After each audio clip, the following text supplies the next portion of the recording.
Hoy deseo proseguir con el tema que comencé la semana pasada, acerca de lo que el Espíritu Santo hace en nuestra vida. Creo que es de suma importancia que nos tomemos tiempo para meditar sobre las cosas prácticas que el Espíritu Santo hace en nosotros. Hoy vamos a considerar un aspecto sumamente práctico para entender cómo es que Él actúa en nuestras vidas. El Espíritu Santo no vino a morar en nosotros simplemente por casualidad. Las cosas no suceden en nuestra vida como si fuesen un producto de la casualidad, sino que el Espíritu Santo actúa de manera consciente en nosotros. Lo que tenemos que saber ahora es la manera en que el Espíritu Santo actúa. Es interesante notar que la ciencia corrobora la obra del Espíritu Santo en nuestro cuerpo. Naturalmente, que ella no le atribuye eso al Espíritu Santo, pero, sin embargo, coincide en declarar que hay algo que influye positivamente en la función del cuerpo humano. Por esa razón, en esta enseñanza voy a hacer referencia también sobre algunos informes científicos que, sin saberlo, atestiguan lo que dice la palabra de Dios. Antes de entrar directamente en el tema, deseo compartir con vosotros un versículo que nos va a servir como introducción. Se trata de Juan 3, versículo 8, donde leemos lo que dijo Jesús acerca del Espíritu Santo. Él explica aquí la función del Espíritu Santo, basado en el término en que el idioma hebreo lo define, a saber, ruach.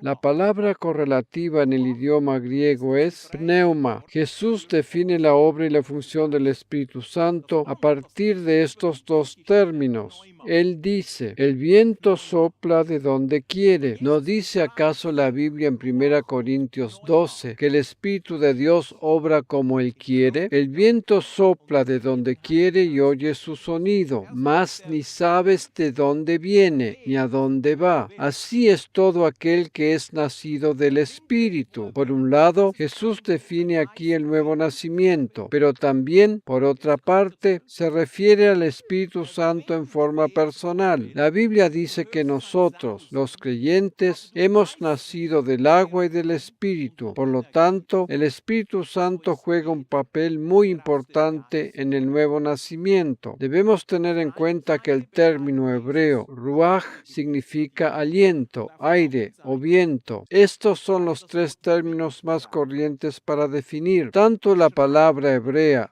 ruach como la palabra griega pneuma. Cabe recordar que el Nuevo Testamento fue escrito en griego. De allí, pues, la mención del término griego. Por eso, repito, cualquiera de estos dos términos significan exactamente lo mismo y equivalen a aliento, aire o viento. Cuando hablamos de aliento, lo asociamos también con respiración o respirar. Más adelante vamos a entender la relación que tiene nuestra respiración con el Espíritu Santo. De acuerdo a la explicación de Jesús en este pasaje, podemos hacernos la idea aproximada acerca de la manera en que actúa el Espíritu Santo. El Espíritu Santo no es algo así como una aureola o un campo energético que actúa sobre nuestras cabezas, ni tampoco una oscilación cuyas vibraciones pueden ser registradas con algún aparato de medición, y mucho menos con la apariencia de un ser humano con alguna particularidad en especial para distinguirlo desde lejos. El Espíritu Santo no es ninguna de esas cosas que acabo de mencionar, como algunos pueden llegar a definirlo, sino que es como el viento o el aliento. Es imposible ver el viento con nuestros ojos físicos, ¿verdad? Sin embargo, recibimos sus efectos. Jesús mismo lo describe aquí diciendo, oye su sonido, mas ni sabes de dónde viene ni a dónde va. Cuando estamos afuera y percibimos una suave brisa en nuestro rostro, nos damos cuenta del efecto del viento. De la misma manera es con el Espíritu Santo. No le podemos ver ni tampoco atrapar con nuestras manos, pero así y todo percibimos su presencia. Por esa razón es que en este pasaje que acabamos de leer, Jesús compara al Espíritu Santo con el viento o el aire. Sin embargo, 5 capítulos más adelante, Jesús vuelve a decir algo sobre él que es muy importante para nosotros. En Juan 7:37 al 39 dice lo siguiente: En el último y gran día de la fiesta, Jesús se puso en pie y alzó la voz, diciendo: Si alguno tiene sed,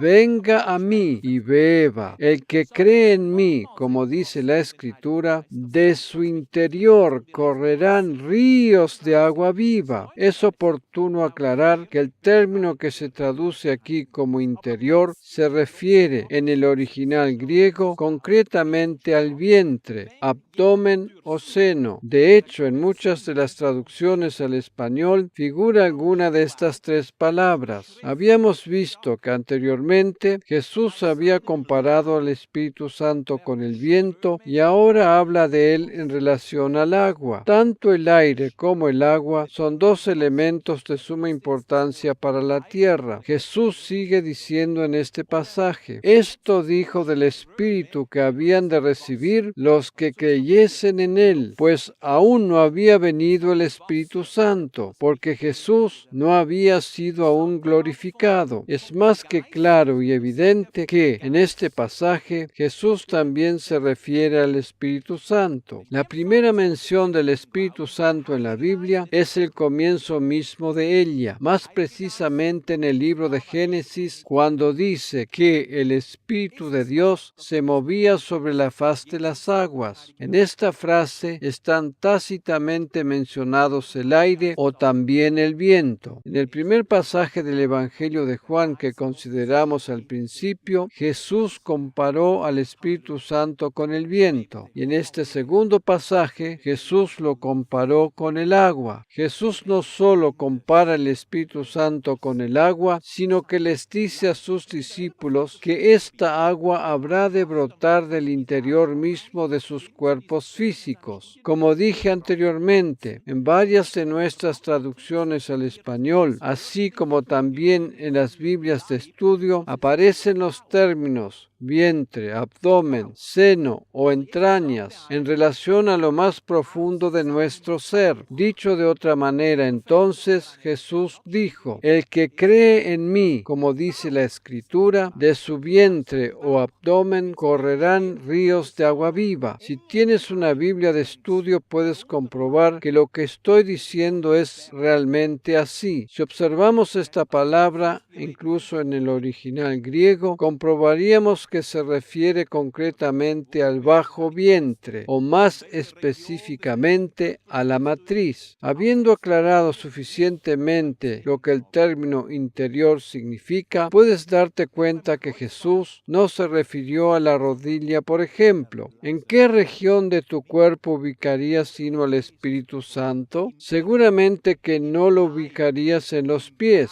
o en alguna de las articulaciones, sino en el interior mismo de tu cuerpo, bien cerca de los órganos más vitales. A eso se refería Jesús cuando mencionó el término interior. Él dijo concretamente que esos ríos de agua viva habrían de fluir de nuestras mismas entrañas. Dicho sea de paso, de acuerdo al diccionario de la Real Academia Española, el término entraña es definido de la siguiente manera: cada uno de los órganos contenidos en las principales cavidades del cuerpo humano y de los animales, parte más íntima o esencial, el centro, lo que está oculto y escondido en el interior. Jesús dijo que esos ríos de agua viva habrían de fluir desde lo más íntimo de nuestro ser. Jesús, mientras estaba sobre la tierra, habló muchas veces con sus discípulos acerca del Espíritu Santo, especialmente antes de de ir a la cruz cuando estaba en el aposento alto, uno de los lugares más especiales en relación a su iglesia. Se refirió a la pronta venida del Espíritu luego de su partida de esta tierra. Todo esto está relatado en los capítulos 14 al 16 del Evangelio de Juan. Por esa razón, el libro de Juan es muy importante para nosotros, los creyentes. Si Jesús mismo dijo que ríos de agua viva habrían de fluir de nuestro interior, más concretamente de nuestro abdomen o entrañas, esto significa entonces que nosotros podemos cooperar con el Espíritu Santo. ¿De qué manera podemos cooperar entonces? Debemos tener en cuenta que todo lo que experimentamos no sucede por casualidad. Hay muchos creyentes que piensan que el Espíritu Santo viene y se va, que aparece y desaparece de manera milagrosa solamente, y no tienen mucha más idea de cómo sucede realmente. Naturalmente que damos gracias a Dios porque el Espíritu Santo realiza milagros y obra sin que muchas veces seamos siquiera conscientes de ello, pero la verdad es que podemos cooperar con Él, pues no todo lo que experimentamos con Él está librado a la casualidad. Si Jesús dijo que de nuestro interior, vientre, abdomen o entrañas habrían de fluir ríos de agua viva, tenemos que ver concretamente entonces cómo utilizar nuestro vientre para poder así cooperar con el Espíritu Santo. Si Jesús mismo dijo esto, quiere decir entonces que no tenemos el vientre solo para comer y beber. Seguramente que lo podemos utilizar para algo más. Como seres humanos que somos, estamos concentrados casi solamente con lo que tiene que ver con la carne. A menudo pensamos que nuestro vientre solo está relacionado con el aparato digestivo. Sin embargo, el vientre o abdomen es una parte muy importante de nuestro cuerpo y describe nuestra condición interior. Por esa razón, debemos entender cuál es su mensaje. Habíamos dicho al principio que la palabra hebrea ruach describe al Espíritu Santo, ¿verdad?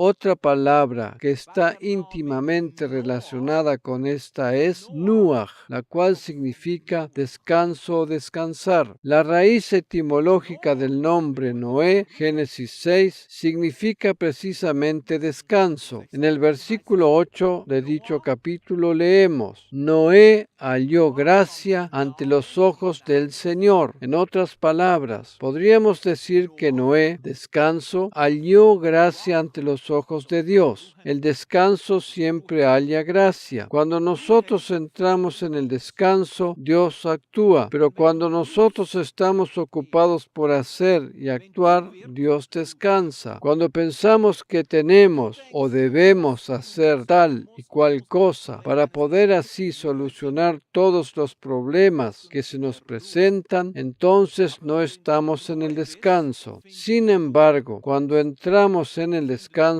hallamos gracia o favor delante de los ojos de Dios. Este versículo de Génesis 6:8 nos revela esta verdad. Por esa razón, el ritmo de la gracia tiene que ver con entrar en el descanso. Siempre tenemos que volver a ese punto de descanso. La palabra de Dios nos dice que hay una sola cosa por la cual nos tenemos que esforzar, y es entrar en el descanso, en el reposo. Cuando hallamos paz y descanso en Dios, Él se ocupa de nuestros problemas. En Hebreos 4:1 leemos: Temamos, pues, no sea que permaneciendo aún la promesa de entrar en su reposo, alguno de vosotros parezca no haberlo alcanzado. Si hay algo que deberíamos hacer inexorablemente, sería esforzarnos por mantenernos en una posición de paz y reposo, aun a pesar de las condiciones adversas que nos rodeen. Dediquémonos primero a entrar al descanso antes que a la solución. La mayoría de las personas pone todo su empeño en buscar la solución a sus problemas, pero nosotros, los creyentes, debemos tratar de encontrar primero la posición de descanso y paz. Este test de la fe es siempre el descanso. Este es el test acerca del cual nos habla Juan capítulo 6 en relación a la pregunta que Jesús Dios le hizo a Felipe. El test o prueba de la fe es siempre el mismo, a saber, entrar en el reposo y confiar en Dios. En series anteriores me he referido en extenso a ese tema. Generalmente se habla de que Dios prueba nuestra fe de muchas maneras diferentes y debido a eso llegamos al punto de no querer saber más nada con la fe. Si nuestra fe tiene que ver continuamente con la prueba, no queremos saber nada con ella. No, esto no es así. La única prueba de la fe es entrar en el descanso. Cuando las situaciones adversas se presentan, nuestra fe en Dios es probada de modo que confiemos plenamente en Él, quien se ocupa de las soluciones. La única diferencia entre los términos ruach, espíritu, y nuach,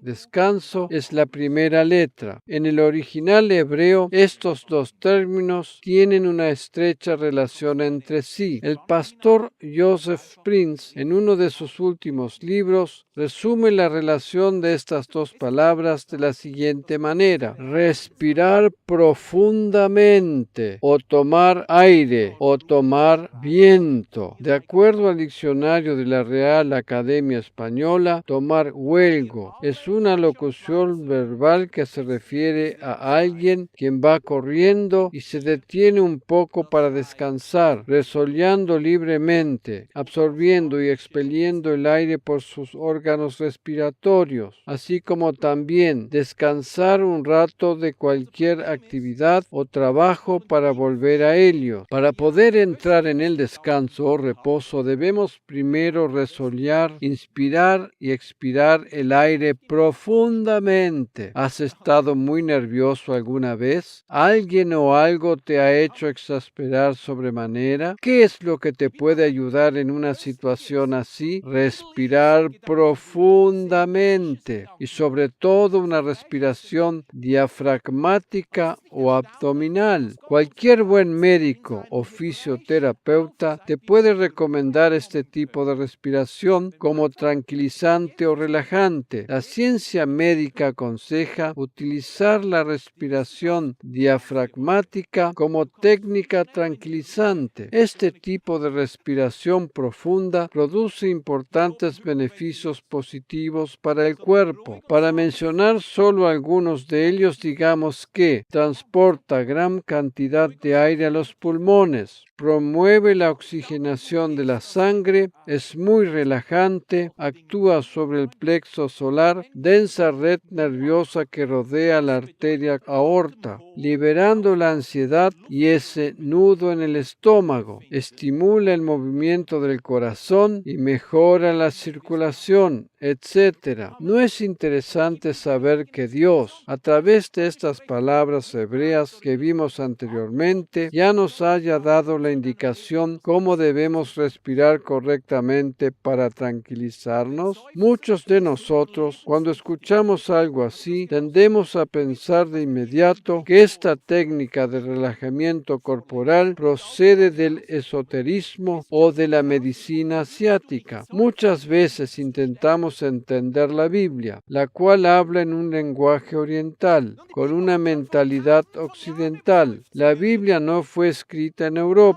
La Biblia habla en el lenguaje y la forma de pensar del Medio Oriente. La Biblia habla el lenguaje semítico, el cual es relativo a los pueblos que se establecieron en Mesopotamia y el Próximo Oriente con anterioridad al primer milenio antes de Cristo y que tenían lenguas con un origen común. Los árabes y los judíos son pueblos semíticos. Por esa razón, Dios mismo, a través de su palabra y por medio del lenguaje hebreo, nos da la indicación de cómo podemos entrar en el reposo. En otras palabras, la ciencia médica corrobora una vez más lo que Dios mismo estableció. Cualquier buen médico o fisioterapeuta nos habrá de aconsejar que para relajarnos o tranquilizarnos es necesario inspirar y exhalar profundamente en vez de una respiración corta y agitada. ¿Por qué tenemos tanto problema con esto y lo rechazamos por asignarlo al esoterismo? Dios mismo nos aconseja hacer esto en la palabra hebrea nuach,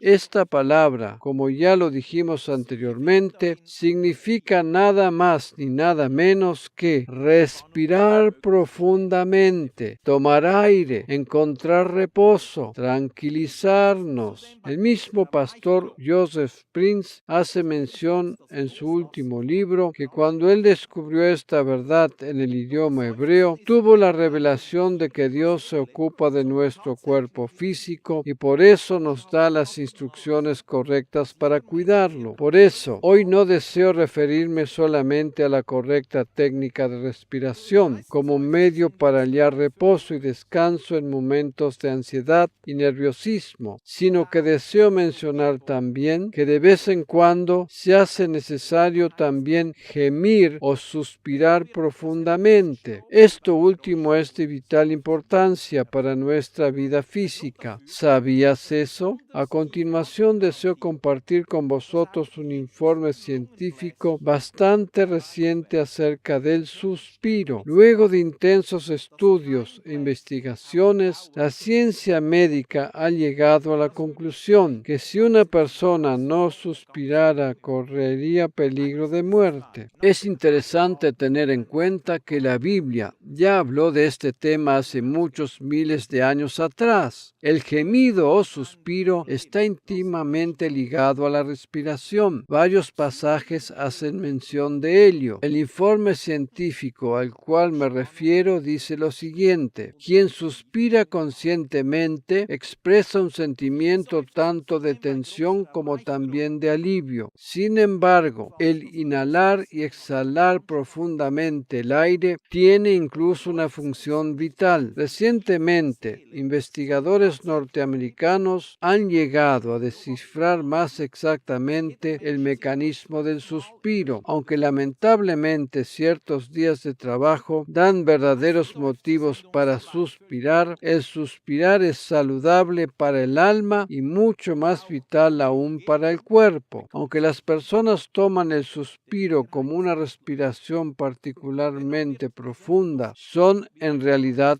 dos. Después de inhalar, otra respiración es, entre comillas, tragada antes de exhalarse profundamente. Los problemas insolubles hacen que la gente suspire. La psique encuentra en el suspiro una válvula de escape para descargar el estrés de una manera rápida y efectiva. Muchos suspiran también como una expresión de alivio, lo que de igual manera demuestra la liberación de tensiones agudas. Pero el suspiro no es solo una válvula de escape para el alma, sino realmente vital. Los investigadores han observado y analizado que cada ser humano suspira aproximadamente 12 veces por hora. La mayoría de los suspiros tienen lugar de manera totalmente inconsciente y por lo tanto nuestro entorno no los capta, porque generalmente son silenciosos. Sin embargo, se genera la misma corriente de aire como en el caso de un sonido más fuerte. La razón de esto es que esta respiración tan profunda garantiza que sean alcanzados incluso los alvéolos o cavidades pulmonares posteriores. El cuerpo garantiza así que no se colapsen las vesículas a largo plazo, ya que esto conduciría gradualmente a la falla de todo el pulmón. El suspiro es por lo tanto absolutamente vital y también es practicado por otros mamíferos. Los investigadores pudieron también analizar el mismo proceso en ratones. Dado a que suspirar es tan importante, el proceso comienza poco después del nacimiento. Los bebés también suelen suspirar para promover el desarrollo pulmonar. En los bebés se produce un suspiro por cada 50 o un máximo de 100 de sus respiraciones. El suspirar también actúa en ellos como un restablecimiento de la respiración, porque el pequeño cuerpo tiene que aprender primero qué ritmo respiratorio respiratorio es el mejor para él. Para evitar errores persistentes, el bebé suspira y de esa manera se presiona el interruptor de reinicio interno. En pacientes que reciben respiración artificial no tiene lugar el suspiro. Por lo tanto, este conocimiento científico puede llegar a tener suma importancia para dichos pacientes, dado a que, en los casos normales, la respiración artificial solo reemplaza la respiración natural, pero nunca los suspiros profundos. A raíz de ello, muchos pacientes han muerto en el pasado. Hasta aquí el informe científico. Lo asombroso es que la palabra de Dios ya nos habla del suspiro o gemido, y precisamente en relación al Espíritu Santo. En Romanos 8, 26 y 27 leemos lo siguiente: y de igual manera el Espíritu nos ayuda en nuestra debilidad, pues ¿qué hemos de pedir como conviene? No lo sabemos, pero el Espíritu mismo intercede por nosotros con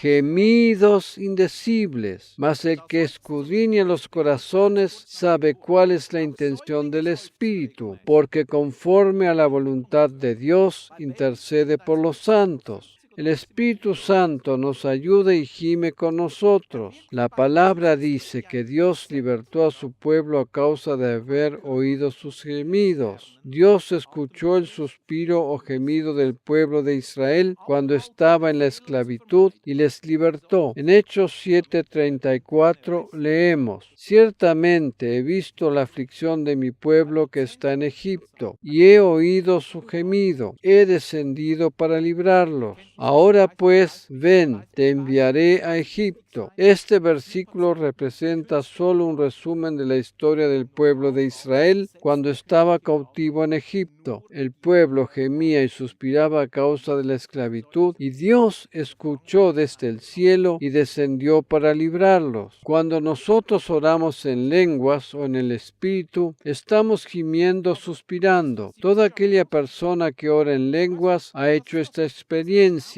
Y este gemido o suspiro en el Espíritu proporciona alivio. Lo que los científicos descubren hoy en día en cuanto a la importancia del suspiro es para nosotros, los creyentes, una actividad guiada por el Espíritu Santo. El versículo de Romanos dice que el Espíritu mismo intercede por nosotros con gemidos indecibles. En otras palabras, el Espíritu Santo toma nuestro lugar como representante delante del trono de Dios. Y aquí vemos la estrecha relación de estas dos palabras hebreas, ruach, que significa espíritu, y noach, que significa descanso o alivio en este caso. ¿Cómo encontramos descanso o alivio cuando estamos atravesando situaciones difíciles? La oración en lenguas nos proporciona descanso, paz y sosiego. Hasta ahora siempre habíamos tenido la revelación de que la oración en lenguas producía ríos de aguas vivas. Sin embargo, la cuestión no termina allí, sino que va mucho más allá. Si el suspiro es de vital importancia para el ser humano, tal como lo aseguran los científicos, de la misma manera, la oración en lenguas es de vital importancia para el creyente. Lo primero tiene que ver con nuestro cuerpo físico y lo segundo con nuestro ser interior o espiritual. Como dije, siempre habíamos sabido que ríos de aguas vivas brotan del interior de aquellos que creen en Jesús. Esto es maravilloso, pero ahora vemos algo más. En Éxodo 2, versículos 23 al 25, encontramos una explicación más detallada de lo que leímos en Hechos 7:34. Aconteció que después de muchos días murió el rey de Egipto, y los hijos de Israel gemían a causa de la servidumbre, y clamaron, y subió a Dios el clamor de ellos con motivo de su servidumbre. Y oyó Dios el gemido de ellos, y se acordó de su pacto con Abraham, Isaac y Jacob.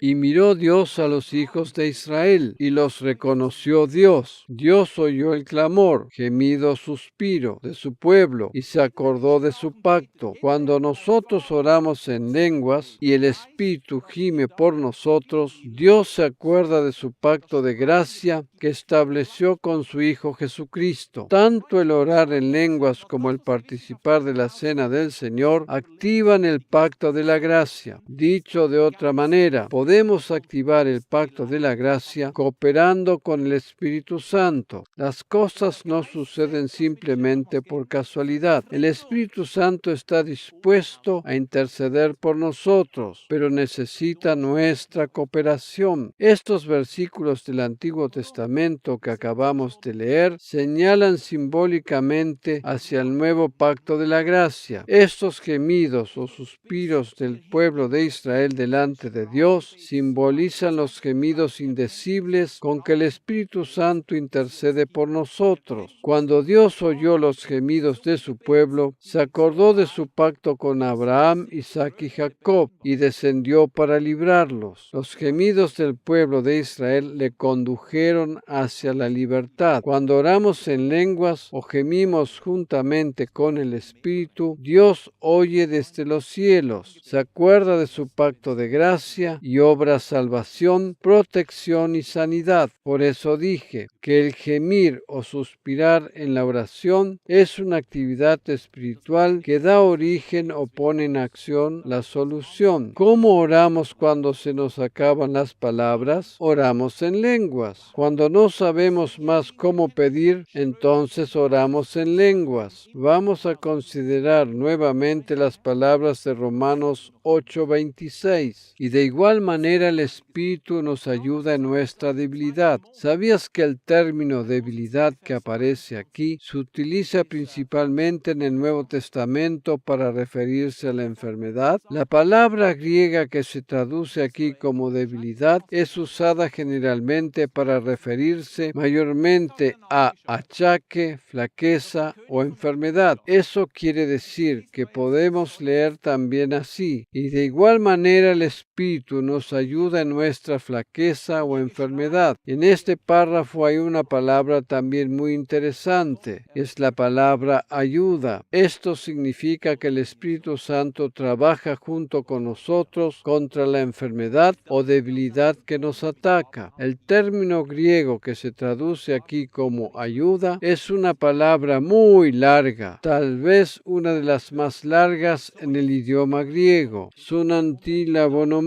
El significado literal de esta palabra tan larga es prestar cooperación para el logro de algo, y describe perfectamente la obra del Espíritu Santo. Pablo utiliza precisamente esta palabra para darnos un cuadro bien claro y específico de lo que realmente significa la ayuda que el Espíritu Santo nos proporciona. Cuando oramos en lenguas, estamos orando contra las enfermedades o los achaques que están atacando nuestro cuerpo. Pero creo firmemente que nuestra oración en este sentido cumple también una función profiláctica o preventiva. Esta es una oración de protección. Mientras gemimos o suspiramos en y con el Espíritu, los ríos de agua viva fluyen desde lo profundo de nuestro ser. Teniendo en cuenta todo esto, podríamos parafrasear este versículo de la siguiente manera: y de igual manera el Espíritu coopera con nosotros para actuar en contra de nuestra flaqueza o enfermedad, extendiéndonos su mano de ayuda para lograr junto con nosotros la solución del problema. Pues ¿qué hemos de pedir como conviene? No sabemos qué es lo que se necesita, pero el Espíritu Santo mismo intercede por nosotros con gemidos o suspiros indecibles, los cuales no se pueden resumir con palabras humanas. Eso quiere decir que podemos cooperar o colaborar con el Espíritu Santo. Podemos prestarle colaboración para solucionar el problema problema que nos ataca. Pero la primera cosa que debemos hacer es entrar en el reposo. Después que nos tranquilizamos, tenemos que ser conscientes que la solución del problema no depende de nosotros solamente. Debemos primero tranquilizarnos y luego concientizarnos de que nosotros no podemos solucionar las cosas, pues necesitamos la ayuda del Espíritu Santo. Cuando nos enfrentamos a un desafío o problema, la primera cosa que deberíamos hacer es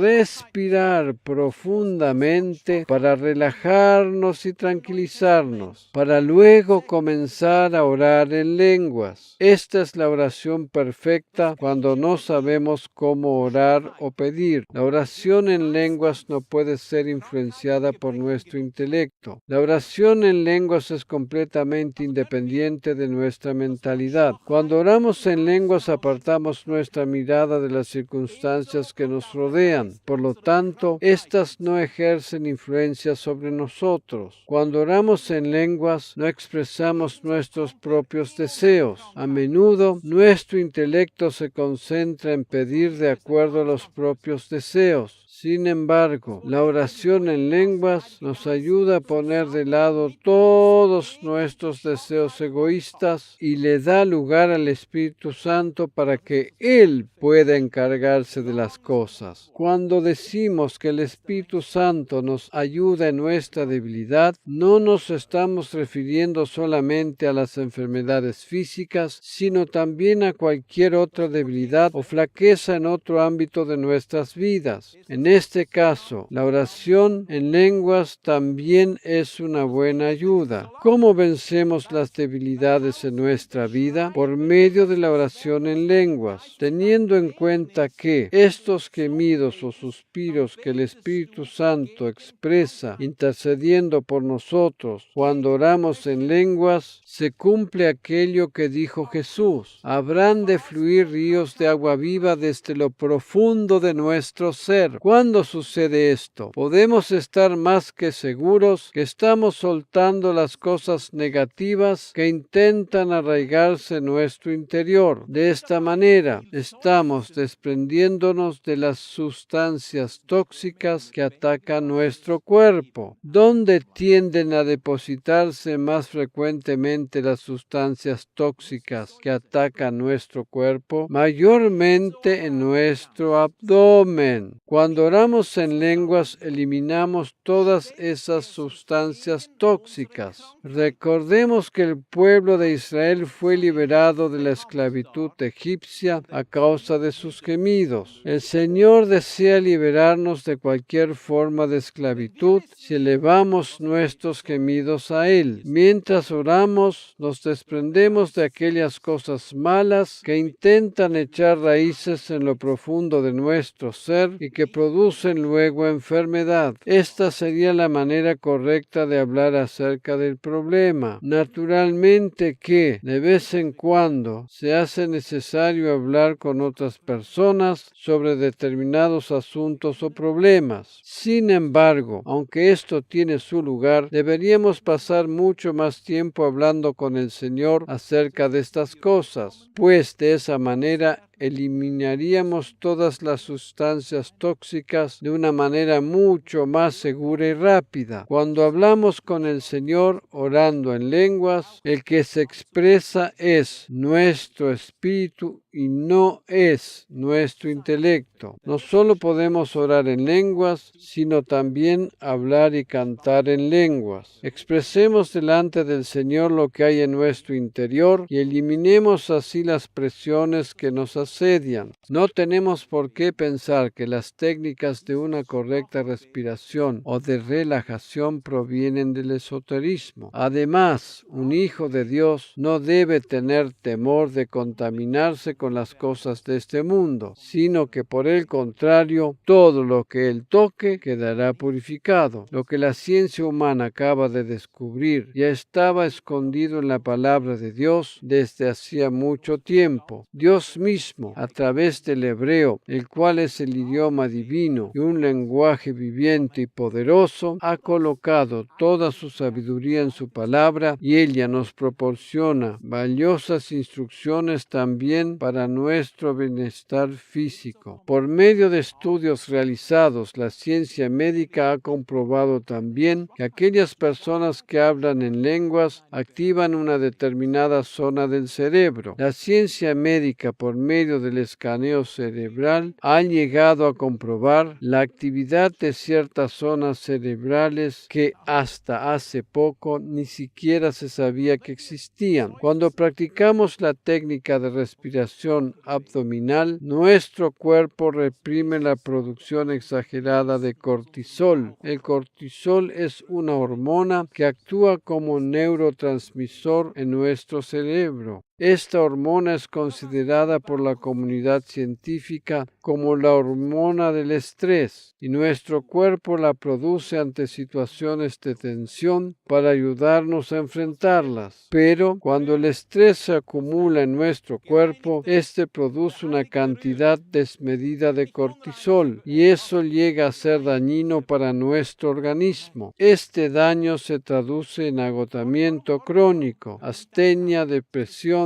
estados de angustia y pánico, inapetencia, lipotimia y cosas por el estilo. Una buena técnica de respiración y relajación ayuda a evitar todo esto. Esto no es sabiduría humana proveniente de algún gurú, sino que procede de la misma palabra de Dios. Debemos estar suficientemente abiertos para aceptarla. Si Dios mismo en su palabra nos indica que el gemido o suspiro que el Espíritu Santo hace por nosotros cuando descargamos nuestro corazón en oración, ¿cómo podemos entonces pensar que su obrar se acabó con el último de los apóstoles? Esa es la razón por la cual hay tantos enfermos y debilitados en el cuerpo de Cristo. Estoy hablando de la iglesia en general. La causa principal por la que hay tantos creyentes enfermos y debilitados es porque en muchas iglesias se ha dejado de lado la persona del Espíritu Santo. En algunos países incluso de determinadas denominaciones han escrito declaraciones oficiales asignándole al diablo el don de lenguas. Si quitamos el Espíritu Santo de la iglesia, estamos quitándole a ella la sanidad, la ayuda, la colaboración que necesitamos cuando no sabemos más cómo orar. El plan de Dios para su iglesia es que ésta florezca, que esté sana y saludable, llena de vida. Pero en el mismo momento en que se intenta quitar el Espíritu Santo de la iglesia, todo esto deja de ser. ¡Qué tragedia! Dios ha provisto en su palabra todo lo que necesitamos.